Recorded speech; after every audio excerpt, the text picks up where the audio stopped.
રાજકોટમાં રૂપાલા નહીં જ બદલાય, કારણ કે ખુદ પરસોત્તમ રૂપાલાએ જ પોતાના ફોર્મ ભરવાની તારીખ જાહેર કરી છે અને સાથે જ તેમણે પોતાની આગવી શૈલીમાં પ્રચાર પણ શરૂ કરી દીધો છે. પરસોત્તમ રૂપાલા દ્વારા ક્ષત્રિય સમાજને ઠેસ પહોંચે તે પ્રકારની વિવાદિત ટિપ્પણી કરવામાં આવી હતી. જે વિવાદિત ટિપ્પણી મામલે શરૂ થયેલો રોષ હજુ પણ શાંત થવાનું નામ નથી લઈ રહ્યો. રાજીનામાની માંગ થઈ રહી છે એ વચ્ચે રૂપાલાએ જોરશોરથી ચૂંટણી પ્રચાર પણ શરૂ કર્યો છે. આજે તેઓએ ચાય પર ચર્ચા કાર્યક્રમ યોજી પ્રચાર કર્યો હતો. તેઓએ ભાજપના કાર્યકરના ઘરે ઘરે જઈને ચાય પે ચર્ચા કરી રહ્યા છે. રૂપાલા સાથે સ્થાનિક ધારાસભ્ય સાંસદ મોહનભાઈ કુંડાળિયા સહિતના આગેવાનો પણ હાજર રહ્યા. રૂપાલાએ આ કાર્યકરોને બે પ્રસંગો સાચવવા કહ્યું છે. એક ફોર્મ ભરવા જતી વખતે સાથે રહેવા અને સાગમટે મતદાન કરીને પ્રસંગને સાચવવા માટે તેમણે કહ્યું છે. એક તરફ પરસોત્તમ રૂપાલા સામે ક્ષત્રિય સમાજમાં ભારોભાર રોષ જોવા મળી રહ્યો છે, તો બીજી તરફ પરસોત્તમ રૂપાલાએ આ લોકસભા બેઠક જીતવાની આશા સેવી છે. લોકસભાની સામાન્ય ચૂંટણીનો પ્રચાર હવે ધીમે ધીમે વેગ પકડી રહ્યો છે. ત્યારે ગેનીબેને બાઇક પર પ્રચાર કર્યો તો કોંગ્રેસમાં વિખવાદ મુદ્દે હીરા જોટવાએ કેટલા કટાક્ષ કર્યા. લોકસભાની ચૂંટણીને લઈને હવે પ્રચાર પડઘમ ધીમે ધીમે વેગ પકડી રહ્યા છે. ત્યારે ભાજપ અને કોંગ્રેસ દ્વારા પણ શબ્દોના પ્રહારથી તો લોકોના ઘરે ઘરે જઈને પ્રચાર શરૂ કરવામાં આવ્યો છે. આ દ્રશ્યો છે થરાદના ભોરોલ ગામના. અહીં ગેનીબેને બાઇક પર સવારથી પ્રચાર કર્યો છે. ગેનીબેનનો આ વિડીયો સોશિયલ મીડિયામાં વાયરલ થયો છે. આપને જણાવી દઈએ કે થરાદ ખાતે આજરોજ કોંગ્રેસના ગેનીબેન ઠાકોરનો લોકસંપર્ક કાર્યક્રમ યોજાયો હતો, જેમાં તેઓ કાર્યક્રમ સ્થળે પહોંચતા પહેલા કાર્યકર સાથે બાઇક પર બેસી પ્રચાર કરતા કાર્યક્રમ સ્થળે પહોંચ્યા હતા. અહીં ગેનીબેને કહ્યું કે પહેલા લોકસભાની ચૂંટણીમાં કોઈને ખબર હોતી ન હતી, હવે માહોલ બદલાયો છે. પહેલા ચૂંટણીમાં તાલુકાના આગેવાનો સાથે મિટિંગ કરો એટલે કામ પૂરું થયું, પરંતુ હવે માહોલ બદલાયો છે. બનાસકાંઠા બેઠક પર આ વખતે બે મહિલાઓ વચ્ચે જંગ છે. તેવામાં કોંગ્રેસના ઉમેદવાર ગેનીબેન ઠાકોર, જે પોતાના નિવેદનથી હંમેશા ચર્ચામાં રહે છે, તેમણે ભાજપના ઉમેદવાર રેખાબેન પર નિશાન સાધ્યું છે. ઉમેદવારોને બધા સામેના વોટ માંગે અને એ ભાષણમાં કહે કે આપણે દેશના વડાપ્રધાનને અનેક વખત નામ લઈને એમ કહે કે આપણે મોદી સાહેબને વોટ આપો, એટલા માટે અમે તમારી પાસે વિકાસના કામો માટે વોટ માંગવા આવ્યા છીએ. અને આવી મોદી સાહેબના નામે વાતો બધી થાય ત્યારે અમારા બધા આગેવાનો વાત કરે કે આપણે દીકરાની હગાઈ કરવાની હોય ત્યારે સામેવાળા જોવા આવે તો પહેલા દીકરાને જોવાય કે એના હારાને હગાઈ કરે. પહેલા તો મૂર્તિયાને જોવે ને કે ભાઈ આ મૂર્તિઓ પસંદ છે, પણ મિલકત એના હારાની કેટલી થઈ બરોબર. આ સાથે ગેનીબેને પાલનપુરની જનતાને પોતાના નામાંકન સમયનું આમંત્રણ પણ આપ્યું. તેમણે કહ્યું કે 15 તારીખે જ્યારે હું ફોર્મ ભરવા જાઉં ત્યારે પાલનપુર હિલોડે ચડવું જોઈએ. ભાજપના ભરતી મેળા વચ્ચે પાટણમાં ઉલટી ગંગા વહી રહી છે. કિરણસિંહ ઠાકોર પોતાના 50 સમર્થકો સાથે કોંગ્રેસમાં જોડાયા. પાટણ લોકસભા ચૂંટણીનો રંગ બરાબર જામ્યો છે. ભાજપ કોંગ્રેસ બંને પાર્ટીના ઠાકોર સમાજના ઉમેદવારો મતદારોને રીઝવવા કેડી ચોટીનું જોર લગાવી રહ્યા છે, તો એકબીજા ઉમેદવારો પાર્ટીના આગેવાનોને કાર્યકર્તાઓને પોતાની પાર્ટીમાં આવકારવા પ્રયાસો પણ કરી રહ્યા છે. ત્યારે પાટણ લોકસભા ભાજપના ઉમેદવાર ભરતસિંહ ડાભીની પણ પાટણ લોકસભા બેઠક પર વિરોધ વચ્ચે એક ઝટકો સહન કરવાનો વારો આવ્યો છે, જેમાં લોકસભા કોંગ્રેસના ઉમેદવાર ચંદનજી ઠાકોરના ચૂંટણી પ્રચાર દરમિયાન પાટણ તાલુકા ભાજપ ઉપપ્રમુખ કિરણસિંહ ઠાકોર સહિત તેઓના સમર્થકોએ ભાજપને રામ રામ કહ્યા છે અને કોંગ્રેસનો ખેસ ધારણ કર્યો છે. આ સાથે જ કિરણસિંહે કહ્યું કે પહેલા હું દબાઈને રહેતો હતો, પરંતુ મને હવે સમજાતા હું મારા ઘરે પરત ફર્યો છું. આણંદમાં અત્યારે ચૂંટણીનો પ્રચાર ધમધમી રહ્યો છે, ત્યારે ભાજપ દ્વારા અહીં અનોખી રીતે પ્રચાર કરવામાં આવ્યો હતો. ભારતીય જનતા પાર્ટીના રાષ્ટ્રીય નેતૃત્વ દ્વારા આણંદના વર્તમાન સાંસદ મિતેશભાઈ પટેલને આગામી લોકસભા ચૂંટણીમાં ફરી એકવાર આણંદ લોકસભા સીટના ઉમેદવાર તરીકે પસંદ કરવામાં આવ્યા છે. ત્યારે આજે મિતેશ પટેલ આણંદ બેઠક પર ચૂંટણી પ્રચાર કરવા પહોંચ્યા હતા. અહીં તેઓનું અનોખું સ્વાગત કરવામાં આવ્યું હતું. બોરસદના પીપળી ગામમાં મિતેશ પટેલને જેસીબી ઉપર બેસાડીને રેલી યોજાઈ હતી. અત્યાર સુધી બગી ઘોડી ઉપર બેસાડી થયું હતું સ્વાગત, પરંતુ અહીં જેસીબી ઉપર બેસાડી સ્વાગત કરાયું હતું. આપને જણાવી દઈએ કે મિતેશભાઈ પટેલ ચૂંટણીમાં જીતનો રેકોર્ડ ધરાવે છે. 2019 લોકસભા ચૂંટણીમાં તેઓએ 1,97,718 મતોથી વિજય નોંધાવ્યો હતો. 2019માં ભાજપે ખૂબ જ જંગી મતોથી અહીંયા જીત મેળવી હતી, જ્યારે આ વખતે પણ જંગી મતોથી જીતે તેવો વિશ્વાસ વ્યક્ત કર્યો. જેમ ભર ચોમાસે વરસાદ થાય છે તેવી રીતે લોકડાયરામાં વરસાદ થયો હતો. અહીંયા જે વરસાદ થયો તે કંઈક આવો હતો. જૂનાગઢના માળિયા હાટીનાના પાણીદ્રોમાં લોકડાયરો યોજાયો હતો. અહીંયા નેતાઓ, સંતો, દાતાઓ હાજર રહ્યા હતા. ભજનના શબ્દો, તબલાના તાલ સૌ કોઈનું મન મોહી રહ્યા હતા.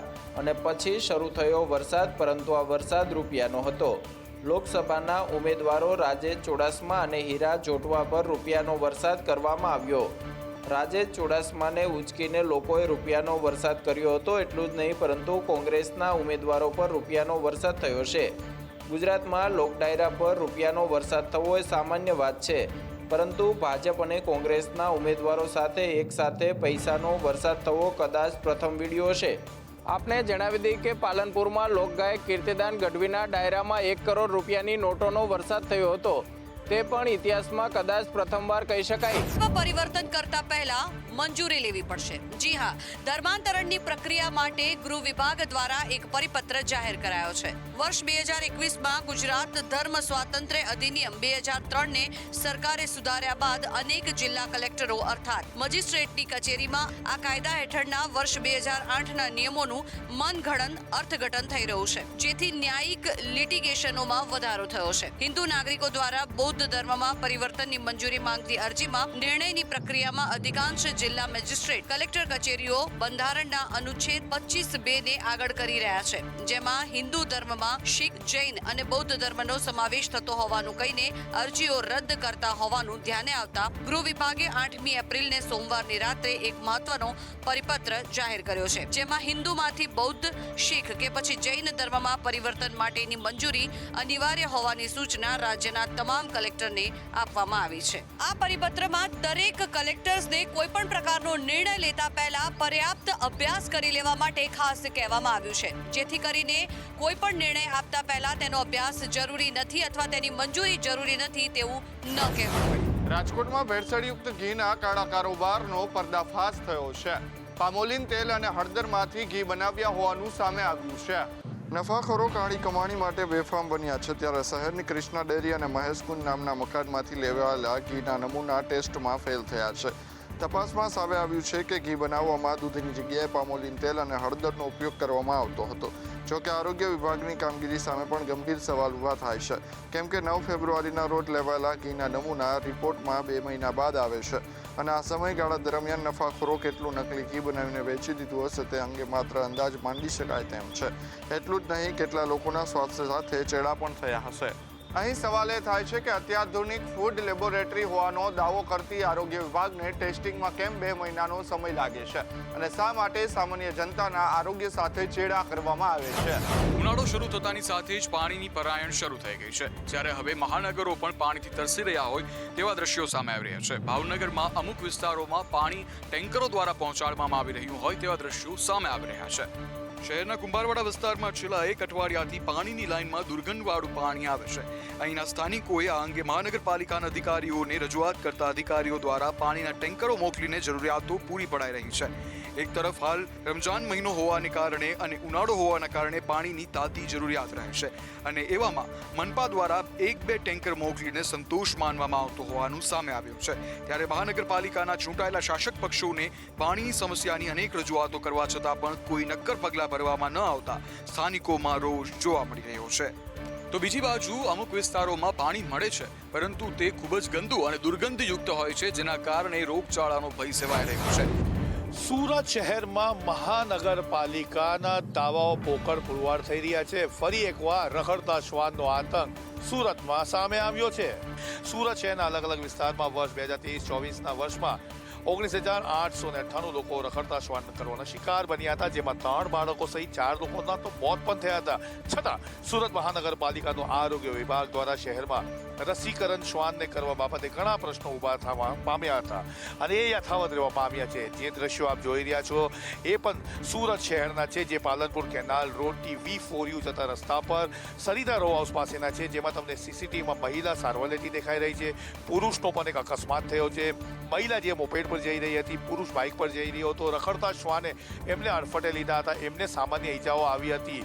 સુરત શહેરમાં આવેલી 2 સરકારી હોસ્પિટલની અંદર રોજ અંદાજિત 100 લોકો ડોગ કરડવાના કારણે રસીકરણ માટે આવતા હોય છે. એ દર્શાવી રહ્યું છે કે ડોગ બાઇટના કેસ અને રખડતા શ્વાનનો ત્રાસ સુરત શહેરમાં કેટલો છે. બાગેશ્વર ધામના ધીરેન્દ્ર કૃષ્ણ શાસ્ત્રીને જાનથી મારી નાખવાની ધમકી મળી છે, અને આ ધમકી સોશિયલ મીડિયાના માધ્યમ દ્વારા આપવામાં આવી છે. ફેસબુક દ્વારા ધીરેન્દ્ર કૃષ્ણ શાસ્ત્રીનું માથું ધડથી અલગ કરી દેવાની ધમકી આપવામાં આવી છે, જે બાદ હિન્દુ સંગઠનના કાર્યકર્તાઓ લાલઘુમ થઈ ગયા છે. તેમને બરેલીના આવા પોલીસ સ્ટેશનમાં ફરિયાદ નોંધાવી છે. આ મામલાની ગંભીરતાને ધ્યાને લઈ પોલીસે તરત જ આંતરરાષ્ટ્રીય હિન્દુ પરિષદ અને બજરંગ દળની ફરિયાદ પર FIR નોંધી છે. આરોપી વિરુદ્ધ કલમ 505(2) હેઠળ કેસ નોંધવામાં આવ્યો છે. ફરિયાદમાં કહેવામાં આવ્યું છે કે ફૈઝા રઝા નામના શખ્સે ફેસબુક પર પોસ્ટ લખી છે. તેને ફેસબુકની પોસ્ટમાં પંડિત ધીરેન્દ્ર શાસ્ત્રીનો ફોટો લગાવીને માથું ધડથી અલગ કરી દેવાની ધમકી આપીને વાંધાજનક શબ્દો લખ્યા છે. લોકસભાની ચૂંટણી વચ્ચે માહોલ બગાડવાની તૈયારીઓ હોય તેમ ફૈઝલ રઝાની ધમકી બાદ હિન્દુ સંગઠનો અને અનેક લોકોની લાગણી દુભાવવાનો પ્રયત્ન થયો છે. સુપ્રીમ કોર્ટ ફરી પતંજલિની સામે લાલઘુમ થઈ છે. ભ્રામક જાહેરાતો મામલે રામકૃષ્ણ અને બાબા રામદેવની બીજી માફીને પણ ફગાવી દીધી છે. સુપ્રીમ કોર્ટે આજે પતંજલિની વિવાદાસ્પદ જાહેરાત કેસમાં બાબા રામદેવ અને બાલકૃષ્ણની માફી પણ ફગાવી દીધી. જસ્ટિસ હિમા કોહલી અને જસ્ટિસ અમાનતુલ્લાની બેન્ચે પતંજલિના વકીલો વિપિન સાંધી અને મુકુલ રોહતગીને કહ્યું કે તમે જાણી જોઈને કોર્ટના આદેશનું ઉલ્લંઘન કર્યું છે. કાર્યવાહી માટે તૈયાર રહો. 9 એપ્રિલે સુનાવણીના એક દિવસ પહેલા બાબા રામદેવ અને પતંજલિ આયુર્વેદના મેનેજિંગ ડિરેક્ટર આચાર્ય બાલકૃષ્ણએ એક નવું સોગંદનામું દાખલ કર્યું, જેમાં પતંજલિએ બિનશરતી માફી માંગી હતી અને કહ્યું હતું કે તેમણે આ ભૂલ માટે પસ્તાવો છે અને તે ફરીથી નહીં થાય. આ પહેલા પણ 2 એપ્રિલના રોજ આ જ બેન્ચ સમક્ષ સુનાવણી થઈ હતી. ત્યારે પણ પતંજલિએ માફી માંગી હતી અને કોર્ટે માફીને માત્ર પરિપૂર્ણતાપૂર્ણ બતાવી હતી. હવામાનની આગાહી કરતી ખાનગી એજન્સી સ્કાયમેટે ચોમાસા અંગે મહત્વની આગાહી કરી છે. ગુજરાત ઉપર મહા આફત મંત્રાતી હોય તેવું પણ સામે આવ્યું છે.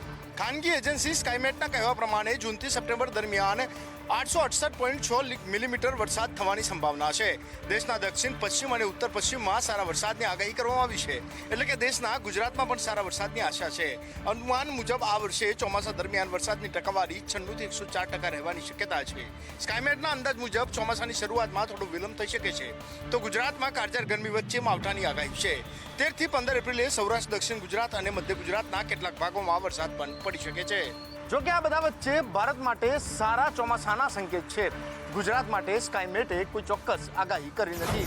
ગરમીનો પારો ઊંચો જતા જ લીંબુના ભાવોમાં પણ વધારો થયો છે. એક સમયે 50 રૂપિયા કિલો મળતા આ લીંબુ હવે 150 થી 200 રૂપિયા કિલો થયા છે. ઉનાળો શરૂ થતાં લીંબુના બજારમાં ઉપાડ વધ્યો છે અને રાજ્યમાં લીંબુનો ભાવ આસમાને પહોંચી ગયો છે. આવક સામે માંગ વધતા જ વેપારીઓએ પણ ભાવ વધાર્યા છે. ઉનાળાની ગરમીમાં શરૂઆત થતાની સાથે લીંબુના બજારમાં ભાવ વધવાની શરૂઆત થઈ છે અને આ ભાવે ડબલ સેન્ચુરી ફટકારી છે. રિટેલમાં માર્કેટમાં 1 કિલો લીંબુનો ભાવ 200 થી 220 રૂપિયા છે. હજુ થોડા સમય પહેલાં જ હોલસેલમાં લીંબુ 40 રૂપિયા પ્રતિ કિલો વેચાતા હતા, જ્યારે રિટેલમાં 80 થી 100 રૂપિયા કિલો વેચાણ થયા હતા. તો સુરત APMCમાં જે લીંબુ આવે છે તે મહારાષ્ટ્ર અને કર્ણાટકથી આવે છે અને તેના કારણે પણ ભાવમાં વધારો થયો છે. તો બીજી તરફ લીંબુના દલાલો 10% દલાલી લેશે અને સાથે રેકડીવાળા વેપારીઓને 10 થી 15% ઉધારે આ માલ આપવામાં આવતો હોવાના કારણે ભાવ વધારો થયો હોવાનું મનાઈ રહ્યું છે. આકરા ઉનાળાએ તેવર બતાવવાની સાથે સાથે જ આખું ગુજરાત માંદું પડ્યું હોય તેવા દ્રશ્યો સામે આવી રહ્યા છે. ધીરે ધીરે હવે સ્વાઇન ફ્લૂ પણ ઘાતક સાબિત થઈ રહ્યો છે. અમદાવાદ શહેરમાં એક બાજુ ગરમીનો પારો વધી રહ્યો છે તો બીજી તરફ રોગચાળો પણ વકર્યો છે. ચાલુ માસ દરમિયાન ઝાડા ઉલટીના 333, કમળાના 46 અને ટાઇફોઇડના 68 અને કોલેરાના 3 કેસ નોંધાયા છે. એપ્રિલ મહિનામાં 1476 જેટલા પાણીના સેમ્પલ તપાસ કરવામાં આવ્યા છે, જેમાંથી 38 જેટલા પાણીના સેમ્પલ અનફિટ આવ્યા છે. શહેરના અમરાઈવાડી, વટવા, દાણી લીમડા વિસ્તારમાં કોલેરાના કેસ સામે આવ્યા છે તેવું આરોગ્ય વિભાગે જણાવ્યું છે. તો આ સાથે જ વડોદરામાં મીંઢોળ ગામે સ્વાઇન ફ્લૂથી 2 દર્દીઓના મોત થયા છે. એકનું સયાજી હોસ્પિટલમાં તો એકે ગોત્રી હોસ્પિટલમાં દમ તોડ્યો છે. તો ધીરે ધીરે ઘરે ઘરે ખાટલાઓ વધી રહ્યા હોય તેવું લાગી રહ્યું છે, જેને લઈને આરોગ્ય તંત્ર અને કોર્પોરેશન પણ કામે લાગી ગયું છે.